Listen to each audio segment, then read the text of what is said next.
ಎಲ್ಲರಿಗೂ ಕಾರ್ಯಕ್ರಮಕ್ಕೆ ಸ್ವಾಗತ. ಇಂದು ನಾವು 6ನೇ ಪ್ರಶ್ನೆಯ ಮುಖಾಂತರ ನಮ್ಮ ತರಗತಿಯನ್ನು ಆರಂಭಿಸೋಣ. 6ನೆಯ ಪ್ರಶ್ನೆ, ಚಕ್ರ, ಆಜ್ಞೆ, ಬಕ್ರ, ಅಬ್ಬರ ಇವುಗಳಲ್ಲಿ ಸಜಾತಿಯ ಸಂಯುಕ್ತಾಕ್ಷರ ಯಾವುದು? ಆಪ್ಷನ್ ಎ ಆಜ್ಞೆ, ಆಪ್ಷನ್ ಬಿ ಚಕ್ರ, ಆಪ್ಷನ್ ಸಿ ಬಕ್ರ, ಆಪ್ಷನ್ ಡಿ ಅಬ್ಬರ. ಸೊ ಮೊದಲನೇದಾಗಿ ಸಂಯುಕ್ತಾಕ್ಷರಗಳಲ್ಲಿ ಎಷ್ಟು ವಿಧ? ಅವು ಯಾವುವು? ಸಜಾತಿ ಮತ್ತು ವಿಜಾತಿ. ಹೌದಲ್ವಾ? ಸಜಾತಿ ಮತ್ತು ವಿಜಾತಿ.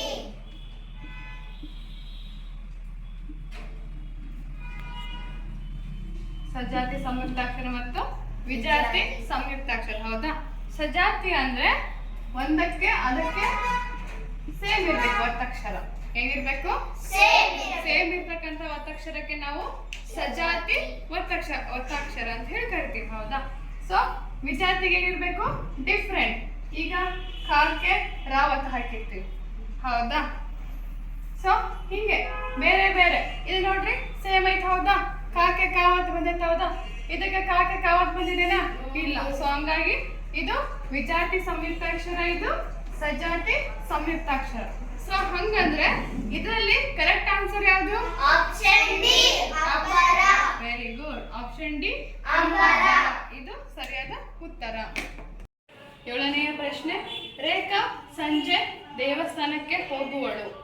ಆದ್ರೆ ಇಲ್ಲಿ ಹೋಗುವಳು ಎಂಬ ಪದವು ಆಪ್ಷನ್ ಎ ಹೋಗುವ ಕಾಲ, ಆಪ್ಷನ್ ಬಿ ಭೂತಕಾಲ, ಆಪ್ಷನ್ ಸಿ ಭವಿಷ್ಯತ್ ಕಾಲ, ಆಪ್ಷನ್ ಡಿ ವರ್ತಮಾನ ಕಾಲ. ಸೊ ಇಲ್ಲಿ ಏನ್ ಕೊಟ್ಟಿದ್ದಾರೆ? ರೇಖಾ ಸಂಜೆ ದೇವಸ್ಥಾನಕ್ಕೆ ಹೋಗುವಳು. ಹೌದಲ್ವಾ? ಹೋಗುವಳು ಅಂದ್ರೆ ಅವಳಿನ್ನು ಹೋಗಿಲ್ಲ, ಹೋಗ್ಬೇಕು ಅಂತ ಅನ್ಕೊಂಡಿದ್ದಾಳೆ. ಯಾವಾಗ? ಸಂಜೆ. ಯಾವಾಗ? ಸಂಜೆ. ಎಲ್ಲಿಗೆ ಹೋಗ್ಬೇಕು ಅನ್ಕೊಂಡಿರ್ತಾಳೆ ಅವಳು? ದೇವಸ್ಥಾನಕ್ಕೆ ಸಂಜೆ ಹೋಗ್ಬೇಕು ಅನ್ಕೊಂಡಿರ್ತಾಳ. ಇನ್ನು ಹೋಗಿಲ್ಲ ಅವಳು. ಹೋಗುವಳು ಅಂದ್ರೆ ಯಾವ ಕಾಲ ಬರ್ತೈತಿ? ಹೋಗುವಳು ಅಂದ್ರೆ ಯಾವ ಕಾಲ ಬರುತ್ತಿಲ್ಲ? Very good. ಹೋಗುವಳು ಅಂದ್ರೆ ಭವಿಷ್ಯ ಕಾಲ. ಭವಿಷ್ಯ ಅಂದ್ರೆ ಮುಂದೆ ನಡೆತಕ್ಕಂಥದ್ದು. ಆಯ್ತಾ? ಓಕೆ, ಸರಿಯಾದ ಉತ್ತರ ಯಾವುದು? ಭವಿಷ್ಯ ಕಾಲ. 8ನೆಯ ಪ್ರಶ್ನೆ, ಮೈಸೂರು ಎಂಬುದು ಆಪ್ಷನ್ ಎ ಊರು, ಆಪ್ಷನ್ ಬಿ ನಾಮಪದ, ಆಪ್ಷನ್ ಸಿ ಪ್ರವಾಸಿ ಪದ, ಆಪ್ಷನ್ ಡಿ ಸರ್ವನಾಮ. ಇದರಲ್ಲಿ ಯಾವುದು ಸರಿಯಾದ ಉತ್ತರ? ನಾಮಪದ. Very good. ಆಪ್ಷನ್ ಬಿ ನಾಮಪದ. ನಾಮಪದ ಸರಿಯಾದ ಉತ್ತರ. 9ನೆಯ ಪ್ರಶ್ನೆ, ಅವನತಿ ಈ ಪದದ ವಿರುದ್ಧಾರ್ಥಕ ಪದ. ಆಪ್ಷನ್ ಎ ಅಶುಭ, ಆಪ್ಷನ್ ಬಿ ಅಸಹಕಾರ, ಆಪ್ಷನ್ ಸಿ ಉಚಿತ, ಆಪ್ಷನ್ ಡಿ ಉನ್ನತಿ. ಅವನತಿ ಅಂದ್ರೆ ಏನು? ಕಷ್ಟ. ಹೌದಲ್ವಾ? ಕಷ್ಟ ಅಂದ್ರೆ ಈಗ ಉದಾಹರಣೆ ಹೇಳ್ತೀನಿ. ದೇಶದ ಅವನತಿ ಜನರಿಗೆ ಕಷ್ಟ ಉಂಟು ಮಾಡುತ್ತದೆ. ಹೌದಲ್ಲ? ಹಂಗೆ ಇದಕ್ಕೆ ವಿರುದ್ಧವಾಗಿರ್ತಕ್ಕಂಥ ಪದ ಯಾವ್ದು ಬರುತ್ತಿಲ್ಲಿ?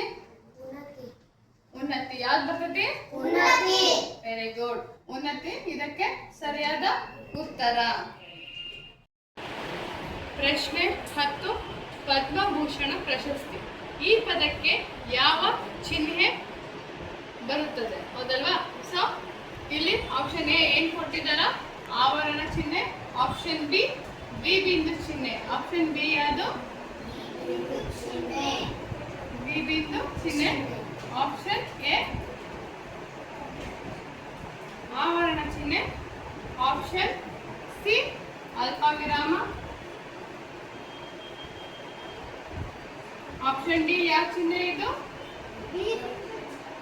ಏಕ ಉದ್ಧರಣ ಚಿಹ್ನೆ. ಹೌದಲ್ವಾ?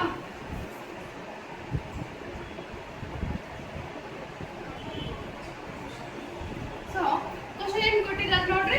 ಪದ್ಮಭೂಷಣ ಪ್ರಶಸ್ತಿ. ಹೌದಲ್ವಾ? ಏನ್ ಕೊಟ್ಟಿದಾರ? ಪದ್ಮಭೂಷಣ ಪ್ರಶಸ್ತಿ. ಈ ಒಂದು ಪದಕ್ಕೆ ಅಥವಾ ಈ ಒಂದು ವಾಕ್ಯಕ್ಕೆ ಇಲ್ಲಿ ಇರ್ತಕ್ಕಂಥ ಚಿಹ್ನೆಗಳಲ್ಲಿ ಯಾವುದು ಸರಿಯಾದ ಸೂಕ್ತ ಚಿಹ್ನೆ ಇದಕ್ಕೆ ಸೇರ್ಪಡೆ ಆಗ್ತದೆ ಅಂದ್ರೆ ಕರೆಕ್ಟ್ ಆಗ್ತದೆ? ಚಿಹ್ನೆ. ಆಪ್ಷನ್ ಡಿ ಯಾವುದು? ಏಕ ಉದ್ಧರಣ ಚಿಹ್ನೆ. ಆಪ್ಷನ್ ಡಿ ಏಕ ಉದ್ಧರಣ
ಆಪ್ಷನ್ ಬಿ ಕೈ, ಆಪ್ಷನ್ ಸಿ ಕರ, ಆಪ್ಷನ್ ಡಿ ಹಸ್ತ.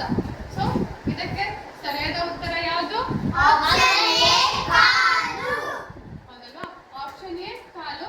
ಯಾಕಪ್ಪ ಅಂದ್ರೆ ಕೇಳ್ರಿ, ಕೈ, ಕರ, ಹಸ್ತ ಇವು ಮೂರು ಸಮಾನಾರ್ಥಕ ಪದಕ್ಕೆ ಉದಾಹರಣೆ ಆಗ್ತವೆ. ಹೌದಲ್ವಾ? ಕೈ, ಕರ, ಹಸ್ತ ಇವು ಒಂದ್ರಲ್ಲೇ ಬರ್ತವೆ. ಸೊ ಕಾಲು ಮಾತ್ರ ನಮ್ಮ ದೇಹದಲ್ಲಿ ಬೇರೆ ಅಂಗ ಆಗೋದ್ರಿಂದ ಕಾಲು ಗುಂಪಿಗೆ ಸೇರಿದ ಪದ ಆಗಿರ್ತದೆ.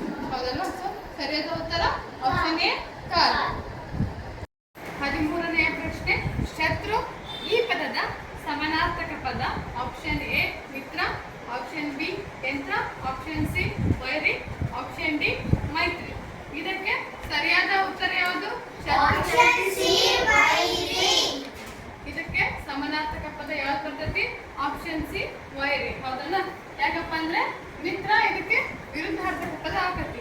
ಯಂತ್ರ ಬರೋದಿಲ್ಲ, ಮೈತ್ರಿ ಕೂಡ ಬರೋದಿಲ್ಲ. ಇದಕ್ಕೆ ಸಮಾನಾರ್ಥಕ ಪದ ಯಾವುದು? ವೈರಿ.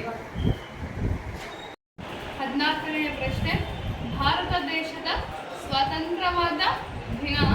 Option A 20/1/1974, option B 11/4/2021, option C 21/6/1974, option D 15/8/1947.